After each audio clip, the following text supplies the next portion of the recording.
Can we not ignore the latest statistics that came from the FBI?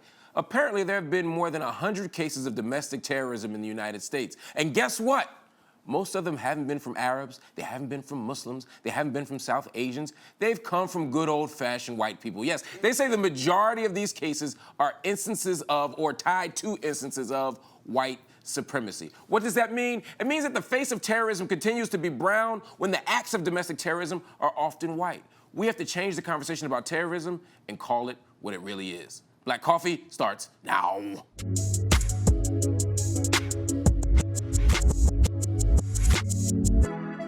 Everybody, welcome to BET's Black Coffee. I'm Mark Lamont Hill, and my co-host is Gia Peppers, and Jameer Pond has made his way into the building. Our question of the day is: so mean. Is so there mean. a conspiracy to bring down black celebrities when they become too successful? And don't act like you ain't heard these conspiracy theories, and don't act like you ain't believe none of these theories either. How about people saying that the man plotted against Bill Cosby because he was about to buy NBC, or the one about the Illuminati being responsible for Jay-Z's success? Poppycock, the Jay-Z one. Let us, and the Bill Cosby one, I just don't care about Bill Cosby. Let us know the wildest conspiracy theory you've heard or believe using hashtag BlackCoffeeLive, and we'll read your comments throughout the show. I'm sorry, you know, Bill Cosby still, I'm not a fan. I will just say, your boy Harvey still ain't in jail though. And it's just. Well, he's white. That's what I'm saying. No. No? No. He's not white? He's definitely white. He's definitely white. Okay. And he's definitely has a trial coming up. Okay. So. But I feel like Bill's was swift. Like it was like, Bill Cosby raped people for 40 years. Yeah, it wasn't swift. all right, well maybe I just missed the Cosby Show and it's hard. No, I know. Look, I get the concern that there's a greater scrutiny on black folk than white folk. Yeah. Sometimes in positions of privilege. I think in the case of Bill Cosby has gotten the pass of all passes. Right. You know what I mean? He had privilege as well in this situation for years. Yes. And I'm not siding with him at all. No, I know you're not taking Bill Cosby. But it is interesting to watch because Harvey Weinstein isn't new to it either. You know what I'm saying? So and it's all coming out now. The chickens are coming home to roost. Yes. As the good brother Malcolm X has said. But yeah, I mean, I don't know if, we don't know what's going to happen with Harvey Weinstein. We could only hope for justice. Right. But you do hear conspiracy theories like that. Right. Yeah. I heard one yesterday. I posted something about R. Kelly, and people were like, what about Weinstein? And because people are sensitive to the fact, even people who know R. Kelly has made bad choices and is guilty of crimes, allegedly. Yeah. Right. There are people who are saying, okay, yeah, but why do white people get off? And I don't think Weinstein's getting off. I think there's been 3 documentaries on him, a couple were at Sundance this year. I mean, he's getting a lot of attention too. Right. But there are people in our community who feel like black folk, whenever we get to a certain place, get pulled down. Absolutely. And I want to take that concern seriously too. Yeah. So, and that's why we're doing that. All of it, I feel like all of it definitely needs to be taken seriously. And it's like, Bill is wrong. There's no way to you don't sugarcoat that. What he did to those women, he harmed women. Yeah. It's absolutely disgusting to see. Inexcusable. It's inexcusable behavior, and it's a behavior that was excused along with R. Kelly's and so many people. Yeah. But I do think there is a conversation there about the differences in our cultures when white people get in trouble and black people. It's always Oh, like that. You know what I'm saying? Definitely. So I think people have a valid point when they do bring that up. I agree with you. Well, here's the thing for me. Sexual assault, rape, pedophilia, colorless to me. Throw them all in a big pot of colored gumbo.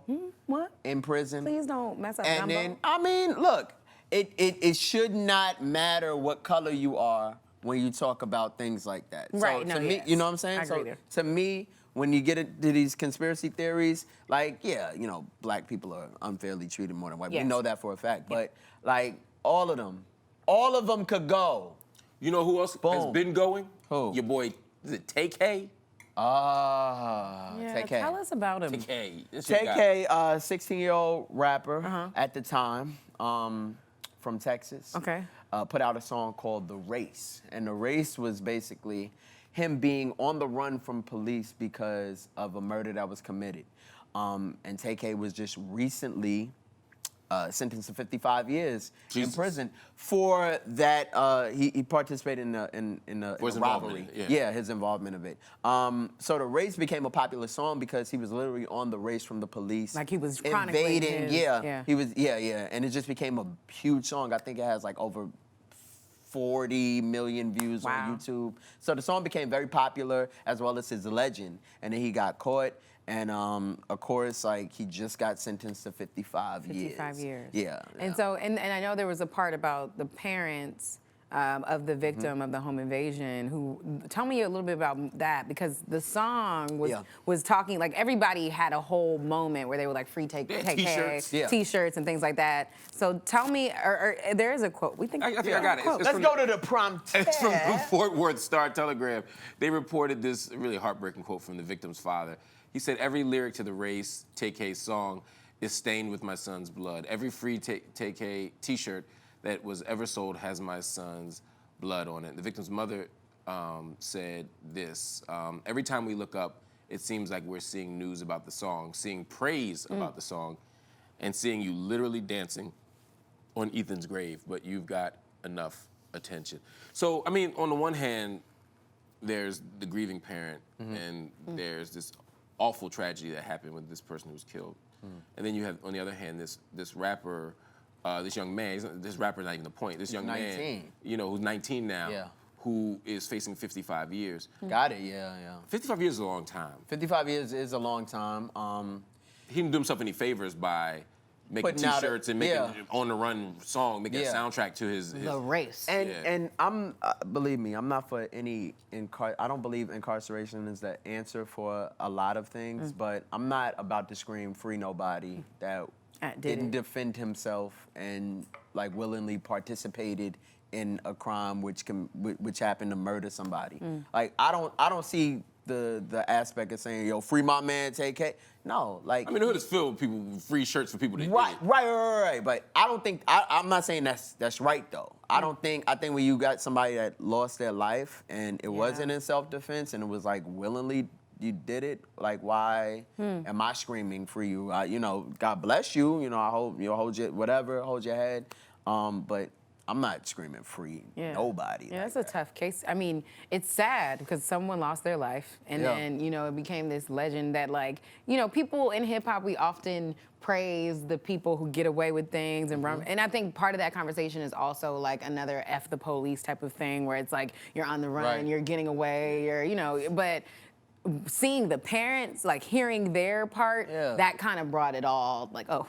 Right. Woo. This is real life. This is real life. real Like, life. this isn't just like the music industry, you know, fodder where it's like, gang, gang. Like, no. It's this real. is I something shot real. him, man. I killed him. we And can you get talking about fake people. Right. You know what I'm saying? This Right. happened. This is real. This is real happening. And we get caught up in that. Yeah. 'Cause I mean, there's something romantic about being on the run. There's something cool about the outlaw figure that we see in hip hop and throughout pop culture in the West. But when it's a real person, you know, the body's attached to it, it can be a challenge. I still don't think that, you know, a crime that he commits at 16 should result in 55 years. Yeah, they definitely tried him as an adult. Yeah, they roofed him. And this idea of trying people as an adult, I think, is already problematic. The Supreme Court last year made some rulings. Actually just spent some time on Friday in Pittsburgh with some juvenile lifers, some child lifers, people who, when they were 14 and 15 got sentenced to 30 years, 35 years. Yeah. Or I'm sorry, got sentenced to life and got out after 30, 35 years because of the Supreme Court decision last year. Wow. 16 is a different threshold for the court. Definitely. But it's still the same problem. You know, your brain's not fully developed. You make bad choices. I'm not defending anything this young man did. Right. But Tay-K, if you're 16 and when you do this stuff, I don't know if getting out of jail when you're 71 is gonna fix. It doesn't fix anything. It doesn't fix anything. At the same time, this young person who died also deserves justice, and their parents deserve some sense of wholeness and healing. Right. So the question is, what does justice require? How can we make them whole again? How can we restore them to the best that we can with a loss of life without having bloodlust and saying, you know, we're going to just put this person away for 55 years?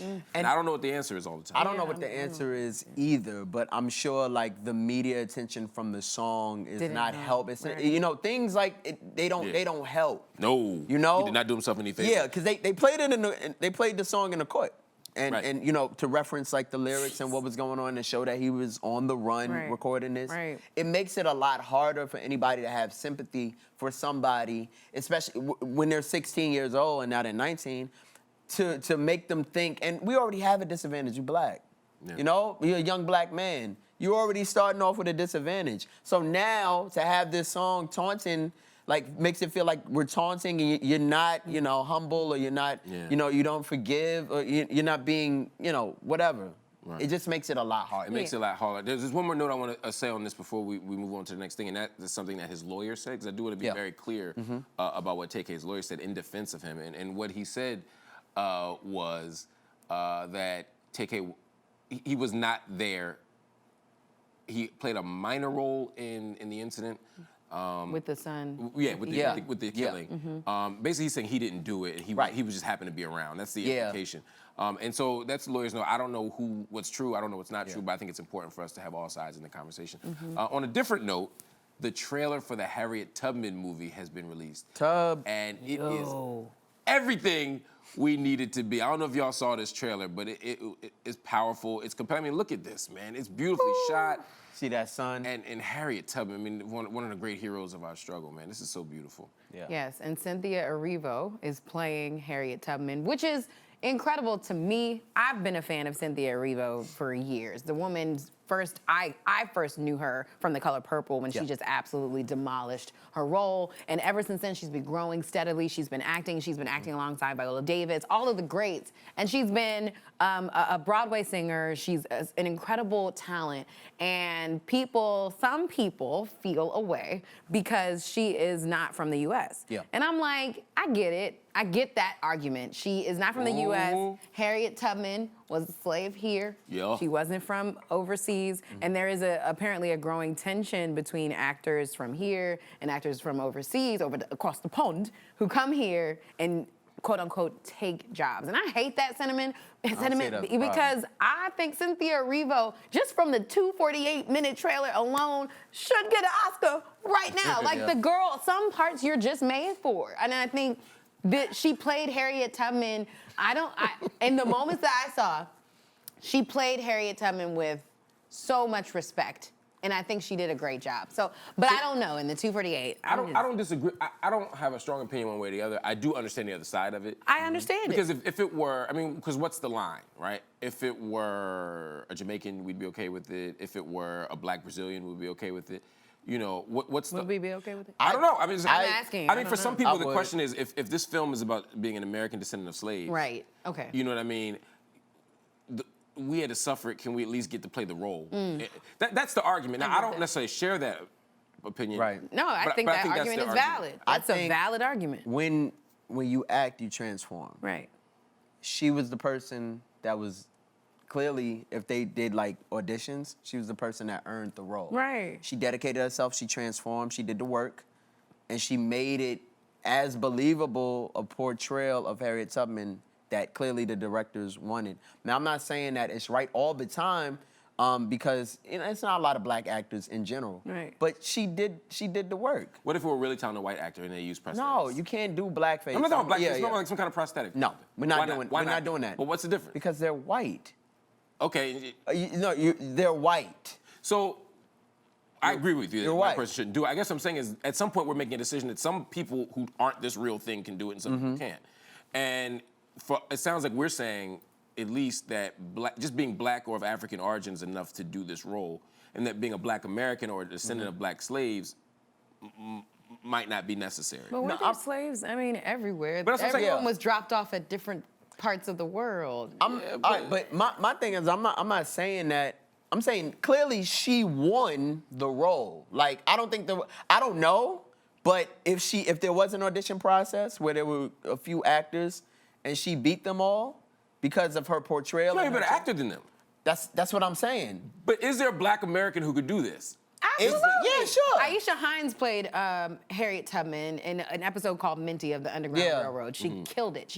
I remember watching it and tearing up because of how beautiful she portrayed that role. And then I interviewed her when that premiered, and she started crying again and saying that she felt like Harriet Tubman was with her. So there are absolutely American people who can play that role, but it is a process. There are casting directors. There are people in line who make that decision. And so for me, to see Cynthia Erivo, who again I've had a personal moment with before, who she quite literally is one of the best people that I've met, and Aisha is also an incredible person. I think at this point, the tension is from casting directors, and I've heard actors and actresses of color say, at the end of the day, casting directors think that people from across the pond have more experience and have more Training. class and training, and that's the problem. But again, most of the casting directors and decision makers are white. Yeah. So But this is all coming down from people And who was- don't necessarily know what's true. Which is, I think, why people are getting frustrated. Because Yeah, they're but like,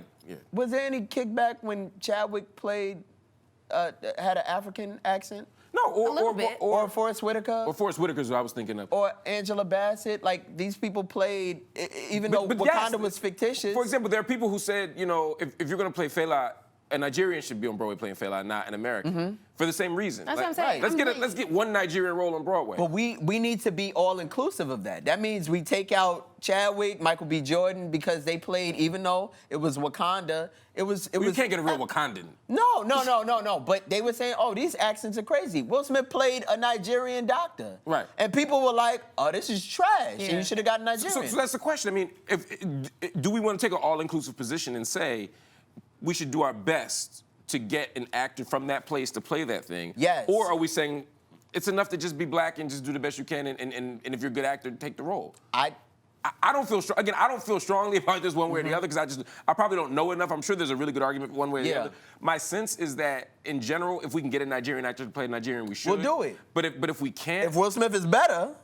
yeah, but I doubt Will Smith is a better actor than everybody in Nigeria. No, he's but just more famous. But right. But I'm saying, I don't know. We don't know the insides of it. All I'm saying is, if there's a casting process and there's 15 people and there are 8 Nigerians and 7 black actors from America, and they go through a process, it's an arduous process, somebody wins, I'm not gonna, and maybe I'm just tied to it differently. Like, I think Cynthia Erivo is an amazing actress. Okay. And G, I'm gonna use the reductio ad absurdum. I'm gonna take the most extreme example. I was like, I didn't even know what you said. What's that? And see how this works back. There's a Beyonce biopic. Yeah, 30 years from Beyonce now. biopic. Yes. Yes. Absolutely. Do you want it Yes. played by a black? Would you be okay if a black Venezuelan got the role and No. just killed as She's black. And she sounds like Beyonce, and she does the work. Yeah. I'm good. You're good with that. No, I'm good on that. Oh. I feel like if they're there, no. Why? No, This is but what I mean. don't Like know. when it get personal, we be like, yeah. J-Lo played a Mexican. She played Selena. But she- J-Lo's Puerto Rican. And they got Rosario doing Nina Simone. I mean, this is what I'm saying. At some point, people, But there's a J- line. I just don't know what Is the that line line? is. Because J-Lo was revered for people say that's her best acting role. She was She Puerto killed Rican. Selena. She killed the role of Selena. That's right. Yeah, Yes, let's be very clear. let's be She clear. killed the Yeah, role don't- of don't Selena. snitch. Yeah. She killed the role of Selena, and she was not a Mexican. She's not a Mexican descent. That's true. But there were Mexicans who didn't like it. Go ahead. I'm sorry. I was just gonna say, this argument, there's literally so many other things going on.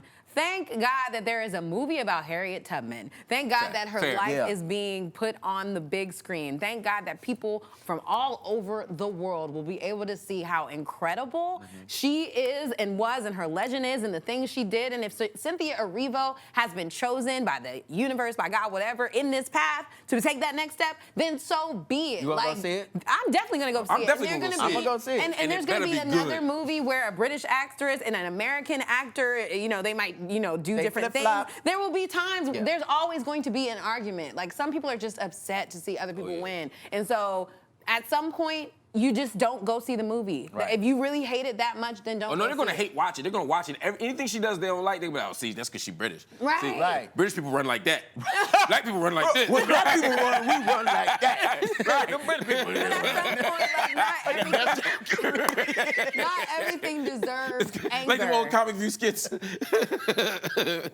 that's just a part of our culture. And that's Hollywood for Yeah. you. We create these moments and then we tear them to shreds. And Facts. then we're like, wait, if there was never a Harriet Tubman movement to begin with, then we'd be protesting. Then You know we'd what I'm be saying? So like, protesting. I'm just like, let's pick and choose here. That's fair. All right, we got comments coming in from social media. We asked earlier, is there a conspiracy to bring down black celebrities when they become too successful? And we got people writing in. Miss Jelly Santos That's tweeted, I don't think so. Sometimes folks just do dumb stuff thinking they'll Hey. get away with it because they're rich. Plenty of successful black celebrities that never be in the news for bullshit. I Am Shoni tweeted, my friends and I were discussing this yesterday. Oh. It seems like black celebrities can only make it so far. They say the Oscar curse is a real thing. What's the Oscar curse? Negroes don't get Oscars. Yeah. And then if you get one, like your things Your career crumble like it. tanks. Yeah. Denzel say sturdy. I was about to say, and Hallie? Monique, Jennifer Hudson, they would say that they haven't gotten, not so much, like with Jennifer Hudson and Monique, I think the question was, after they earned these extraordinary awards, were they able to be rewarded with bigger roles and bigger salaries? Right. Yeah. I think Holly did. Hallie? Halle Berry, but Halle. the conspiracy argument is she only did it because she was able to have sex with a white man on camera Right. in a very particular way. So because of that, she almost gave in to the system, right? So these are the conspiracy theories that occur even around Actors Oscars. have the right to choose what work they want to do. Facts. And She I'm wanted just to choose like, Catwoman, that's what fine. and she chose Catwoman. Like, not every movie Say it was will be a good. hit. I know Jamie Foxx also often talks about whatever movie he can't stand to do. Like, there's movies in every career, not every show we do will be great. Like, it's just a part of the game. That's a good point. Amisha Johnson on Facebook said, hell yeah, but I do believe that some black celebs contribute to their own demise. We as a people do it too. So, I mean, I don't know. So conspiracy theories are an interesting thing for me. Tell us why. Because there's a way that black people can be made to feel crazy Yes. because we believe, like they say, it's not paranoid if they're really following you. Right. They're really watching you, right? Like, there's a way that I think there are clearly historical conspiracies. Do I think everything's a conspiracy? No. When I grew up, we used to say that the K on the Snapple bottle was really the KKK because they had sold this stuff. I mean, this was the stuff we were dealing with. That wasn't true. They were saying that KFC was sterilizing black people through chicken. So Heard that with Tropical Fantasy soda too, and like certain sodas. certain sodas, they said the same thing. Yeah. And clearly not true. Yeah. Nobody eats more chicken than me. Right. And I feel comfortable saying that, right. So some conspiracy theories were a little more out there than others. They were saying the ship on the Snapple bottle was a sign of the slave ship. I mean, this is how deep it gets, right?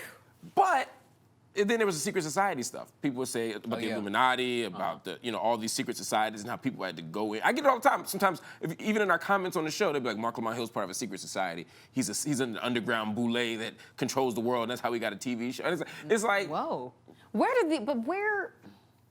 Where do these, especially like with that, where do you think that came from? that one in particular, Jameer. I think Jameer made that up? I think Jameer has a burner account and he goes on and says bad things about I've it. absolutely been to your house, and I know you couldn't get this just from pure talent. Like, y'all way too nice for you to just be pure talent. I really So hate there's the problem. Never should have invited him.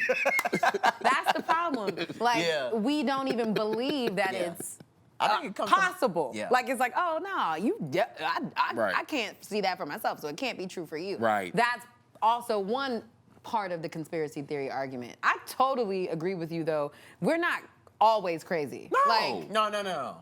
there The are Tuskegee quite experiments it was real. was real. And Henrietta Lacks story is Real. real. Like, there are very real moments where we as black people were prodded and taken apart and quite literally used for different type of experiments, which would in turn make many people paranoid. Yeah. So I think part of that is, it's based in truth, but then sometimes we get a little far with it. Yeah. Like there are videos, and that's not just black people either. Like, there are videos on YouTube of Lady Gaga's, like, people who are like, this is proof.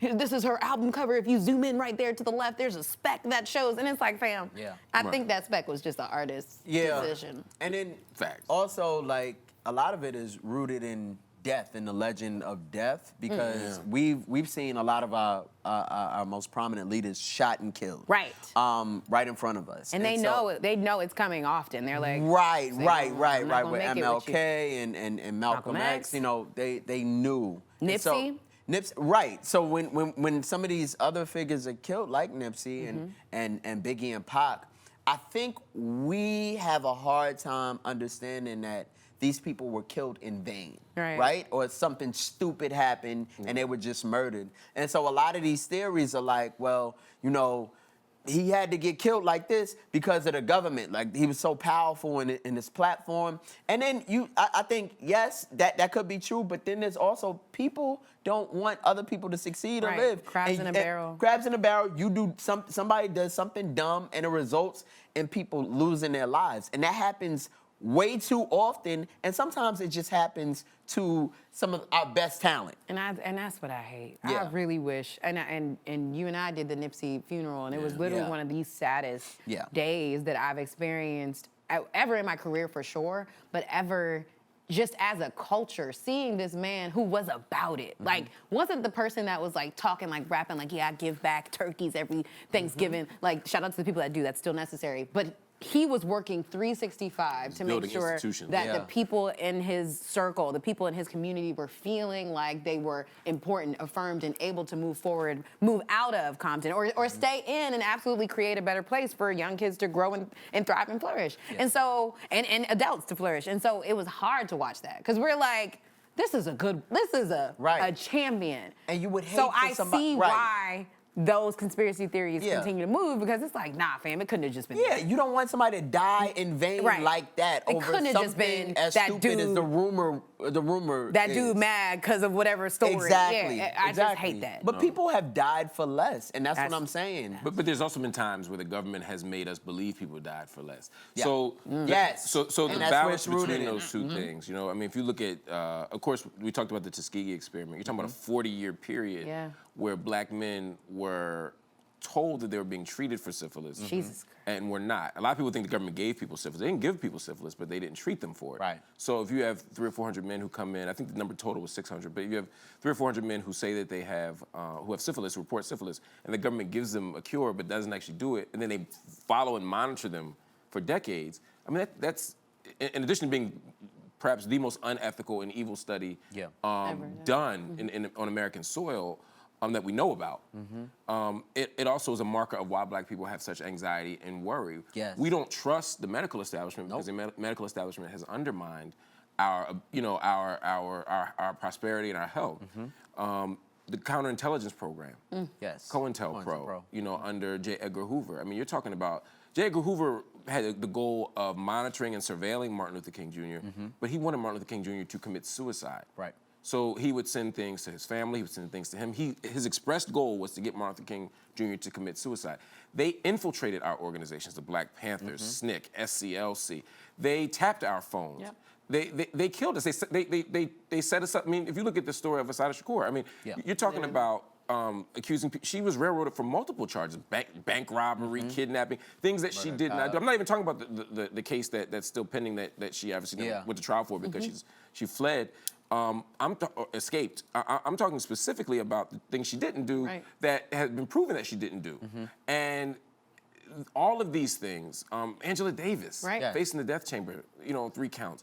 All of this stuff is part of a government orchestrated commitment to tearing our organizations apart and breaking us down. So then when somebody pops up and does something, we'll be looking at each other like, yo, he might be an agent. Right. Because I grew up as an activist, and we'll be like, yo, so-and-so was an agent. It's like, nah, he just light-skinned. Right? All light-skinned people ain't light-skinned people ain't agents. Yeah. You know what I'm saying? But we say that because a lot of people were agents. And sometimes the person doing the pointing Was the actual agent. And that's what I'm saying. A lot of it is rooted in that. So you have this foundation of like all these things that were proven to be true. And now, so when we see somebody prominent pop up, It could be true. It could be like the rumor that Pac is not dead, but he's in Cuba. That's my favorite one. That might be my favorite one too. Because but there's so many black people in Cuba. yeah, and that you'd be like, Assata Shakur, and people have taken that and ran Right. with it. But it's hard to believe that Pac passed away and was murdered because of something we can't even see Pac doing. Yeah. You know what I'm saying? Yeah, trauma is passed on. Yeah. And Yeah. we are all living in a society and a generation that has taken on trauma from slavery down to the civil rights movement to everything. And we were taught as a people, don't talk about it. Like that pain, you just keep on going. Yeah. Right. And You gotta be now, resilient. right. And so conspiracy theories then turn into actual theories of this is why I don't go to the doctor. This is why yeah. as a black person I don't do this. Yeah. And so, yes, our paranoia, I feel like, is warranted. So I understand why people are like, he might have got killed by the government. Before I agree. Before, It's just sad. It's just that we sad. have to It is deal sad. with it. Yeah. And it helps, like you said, helps us deal with that trauma. Yeah. Yep. Before we go, there are 2 conspiracy theories that I feel is my responsibility Okay. as a person who thinks Okay. to destroy. Okay. Okay. Right, for the final time. All right. Conspiracy theory number one. Bill Cosby was not about to buy NBC.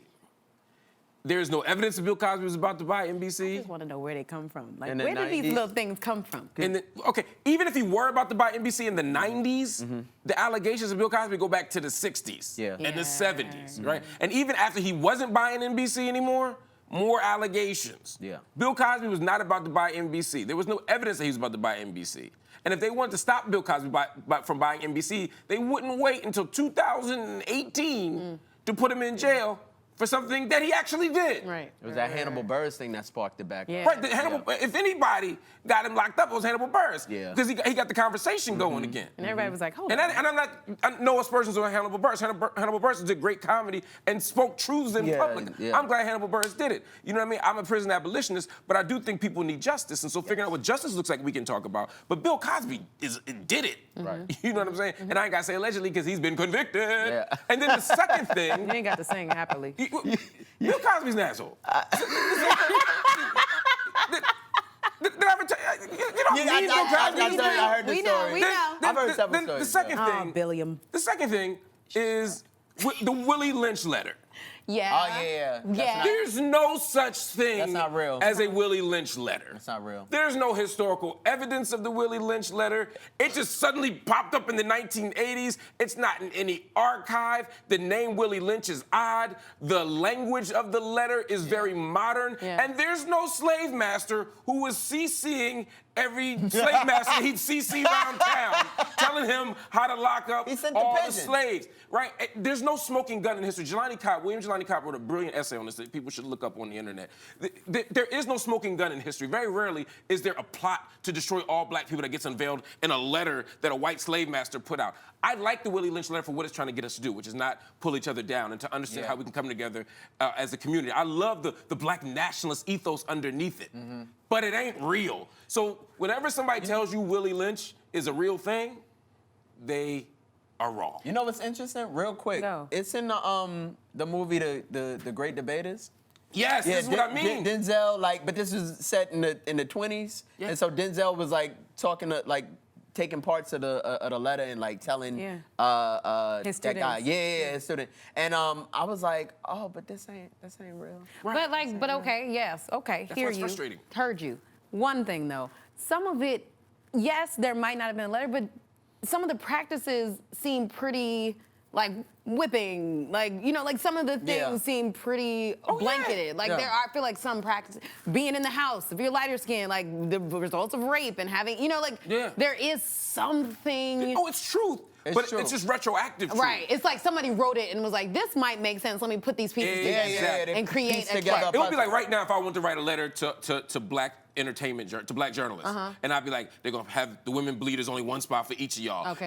and I pretend I was a white executive, Right. And I was gonna say we put From the cer- 1963. From 1963, Right. right? It's a retroactive truth, and again, I like what we can learn from the letter, Right. But I want to separate the truth from the fiction because sometimes they sprinkle in some other stuff there that we don't really like, Right. particularly around weird gender politics and, Ah. and family structure that I think we need to think about differently. Yeah. But if we think it's historic and that this was the plan since the 1800s, we're more inclined to believe it Right. than to think that somebody wrote it yesterday. There is a conspiracy to destroy black folk. I'm not denying that. That's true. It just ain't in a nice, well-typed, strongly worded letter from a guy named Willie Lynch, and his name just happened to be Lynch. Right. I mean, come on, guys. But that's where they got it from. The lynching Yeah, came from this yeah. one man who wrote this letter Yeah. that we somehow Yeah. can't find in any historical archive, any museum, any school, Yeah, we any type in library. William. Right, William. Then we type in, okay, all right. And then Right. you And somehow and see? it somehow just pops up in a black bookstore in 1992 next to the shea Yeah. butter. Like, come on, man. Come on next to All the right. shea butter. And I like shea butter. Me too. Let's see what you're That's talking real. about. That's Do you not like shea butter? conspiracy theories. Do you like conspiracy theories? I'm going to find out right now as I read.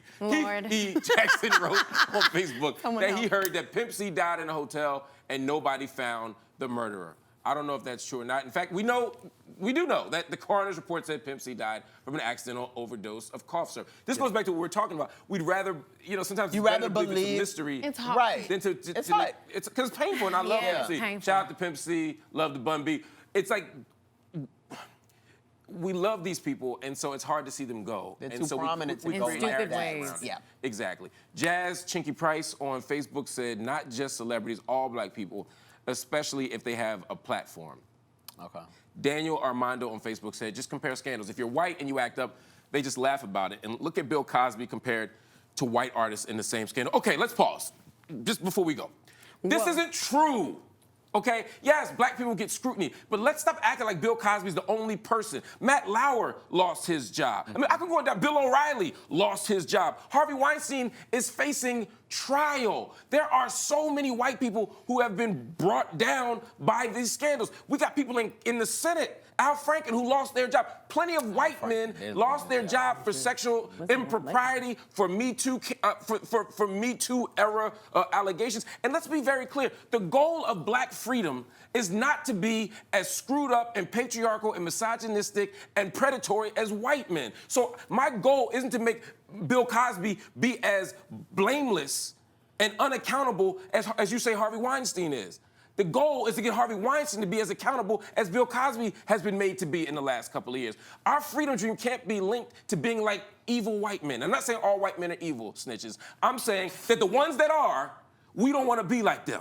So, no, I don't want Bill Cosby to not be held to justice. I want these white men to be held to justice, too. That's all I got to say about that. But, you know, Gia, you got stuff to say. Hey, brother. I'm today, man. I don't know, man. That shirt button was about to pop off at the top. Shirt button I'm just saying. Hey, I appreciate you, but no, okay. It's your turn, Gia. Give him that work, Gia. Yeah, I'm not gonna be as angry up there.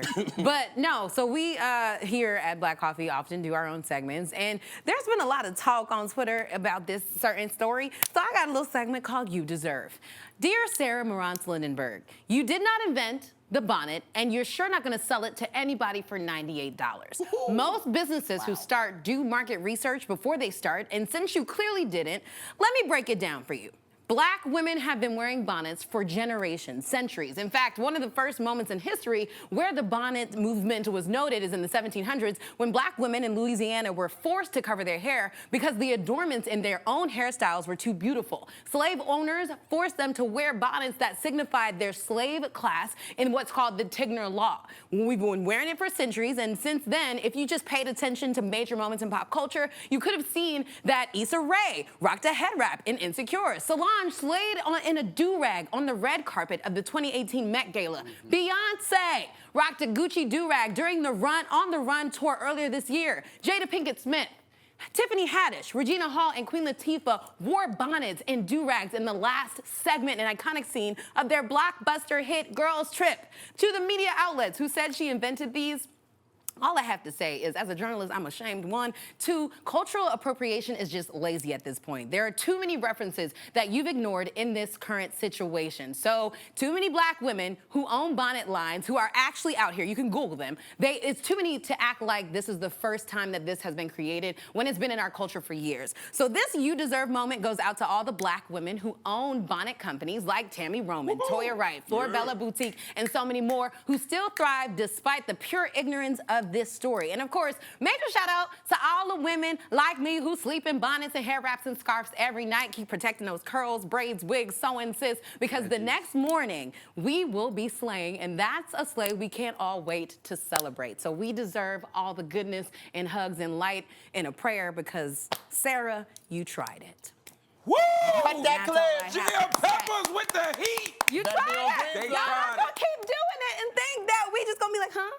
Yeah, that's cute. Yeah, I saw that on the internet yesterday. I was like, oh my God, are you seriously trying to act like you invented the bonnet and you charging $100 for it? Bro, you go to the beauty supply right now and get you a bonnet for $2. Easy. Yeah, but not a white bonnet. See, the white bonnet got the 600% markup. You know what I'm saying? Exactly. You know what I'm saying? Let's mark that up. Exactly. A little bit. Yo, Black Coffee fam, we gave you a lot today, and we want to thank y'all for joining us. Keep your comments coming in. Also, make sure you follow us on Facebook, Twitter, and YouTube. You can tune in every day, weekdays, 10 a.m. Eastern, right here. And if you enjoyed today's conversation on conspiracy theories, you do not want to miss our after show. It's called Black Coffee The Refill. Oof. We'll be talking with the daughter and grandson of the late Dr. Sebi to find out what they think about conspiracy theories involving Nipsey Hussle's documentary about Dr. Sebi, and also how they're moving his dreams of holistic health forward. So be sure to join us. Thank you for watching.